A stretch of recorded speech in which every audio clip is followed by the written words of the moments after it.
In January 1933, Adolf Hitler was appointed as Germany's chancellor. The horror that the Nazis unleashed in the subsequent 12 years made their movement synonymous around the world with the most unspeakable brutality and depravity. Hitler's counter-revolutionary dictatorship crushed all opposition with mass incarceration, mass deportation, and ultimately mass murder, including entire populations of Jews, Roma, and other minorities.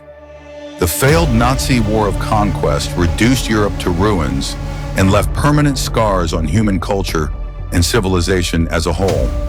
The pseudo-legal framework under which these crimes were carried out was the so-called state of exception, Ausnahmezustand, a concept introduced by lawyer and Nazi Party member Carl Schmitt, 1888-1985 in the 1920s. A reactionary jurist from a privileged Catholic background, Schmitt reacted with hostility to the liberal and constitutional reforms of the Weimar era after World War I, expressing himself in terms of a deep hatred of Protestantism, cosmopolitanism, and especially anything he associated with Jewish culture. According to Schmitt's state of exception theory, democratic and parliamentary norms cease to operate in the exceptional situation of a national emergency.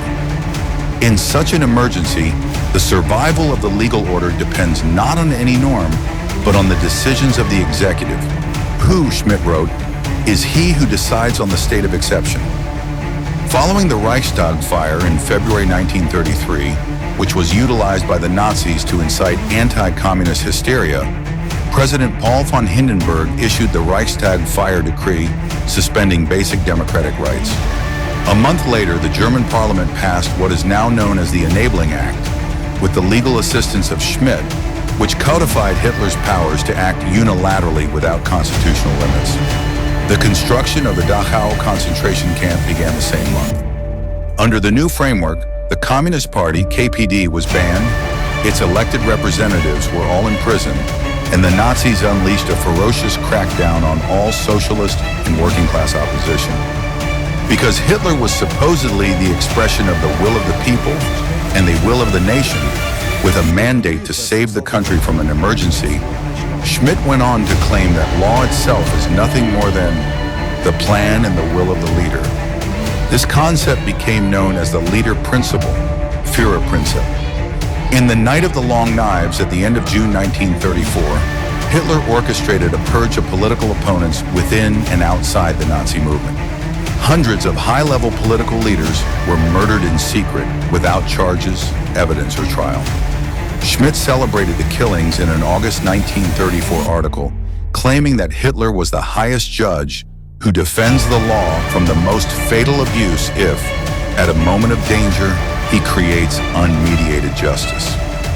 As the Nazis themselves demonstrated, the indefinite state of exception and the leader principle could be used to justify absolutely anything.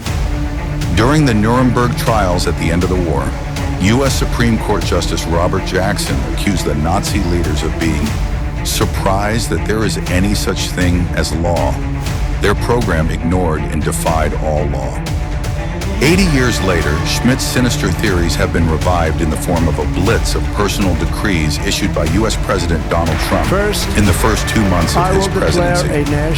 Immediately upon taking office, Trump announced a national emergency and asserted extraordinary wartime powers to defend the sovereignty of the country from an invasion of the United States through the southern border.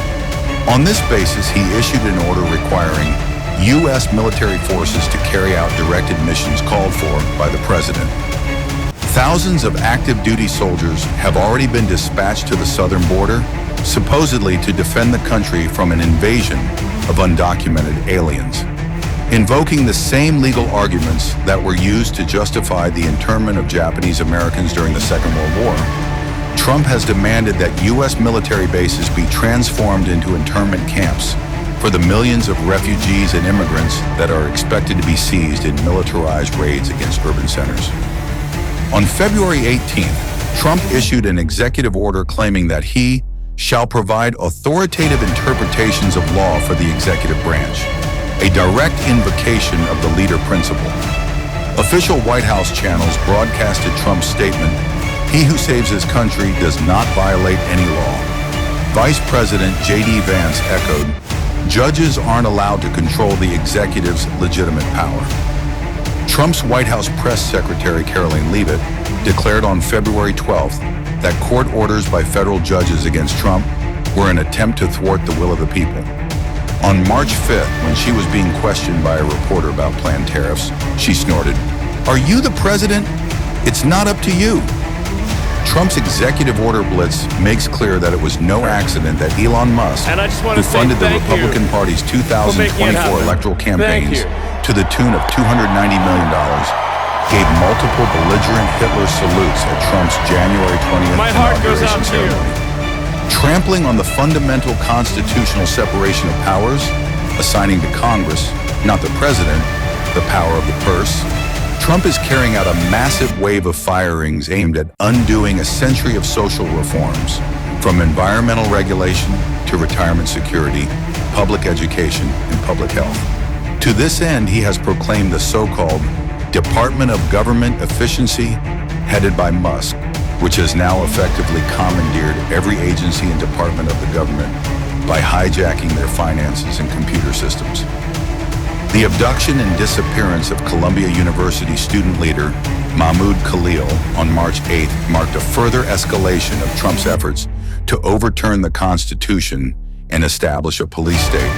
Khalil is a legal U.S. resident and has not been convicted of any crime that would plausibly justify his deportation. Trump not only published all capital letters racist incitement on government channels directed against Khalil, who is Palestinian, he also boasted there would be many more to come. Each outrage against basic democratic norms by the Trump regime is carefully calculated to set a precedent, laying the groundwork for further outrages in an unending cascade.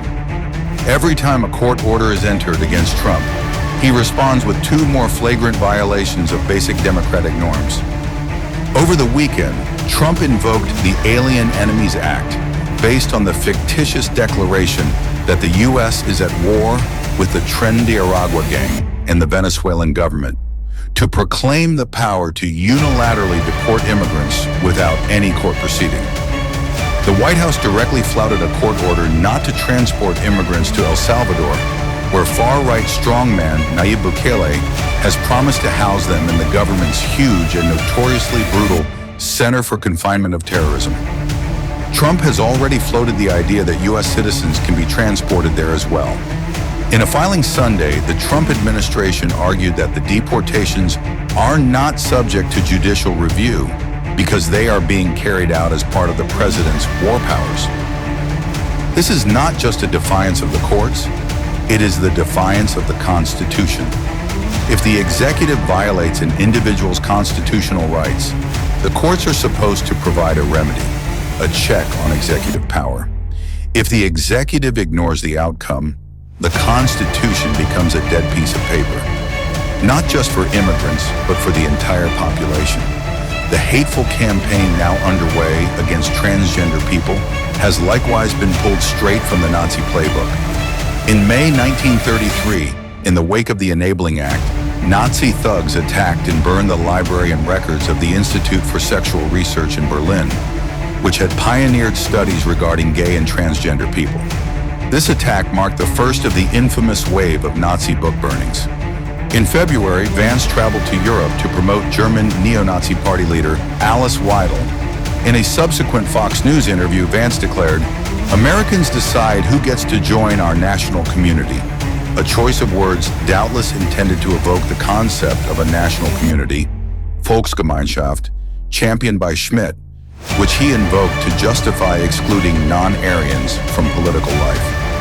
Reviving the Nazi campaign against degenerate art, Trump appointed himself chairman of the Kennedy Center in Washington, D.C., and carried out a purge of its board. Just as was the case in Germany in the 1930s, the attempt to establish a dictatorship in America today is a social product of capitalism. The ongoing mass murder of the population of Gaza proves that the forces now in control of the American state are capable of brutality to rival the Nazis and worse. However, unlike Hitler in 1933, Trump does not enjoy the support of a mass fascist movement.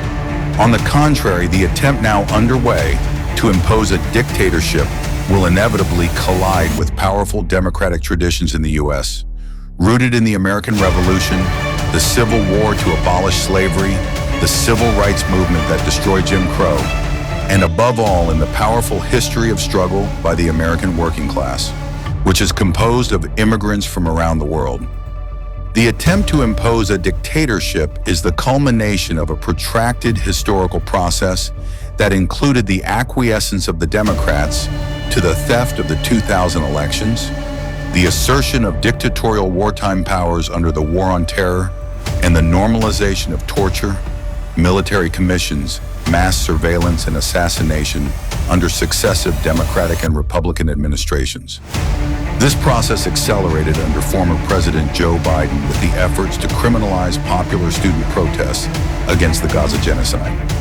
Trump's Operation Dictatorship expresses the interests of the capitalist oligarchy, which is determined to bring the political framework of the American government into line with the effective dictatorship it already enjoys over social and economic life. The interests of this oligarchy are reflected in the conduct of both of America's political parties, as expressed in the vote by top Democratic Party leaders Friday to remove all congressional spending directives, effectively giving Musk and Trump a green light to intensify their operation.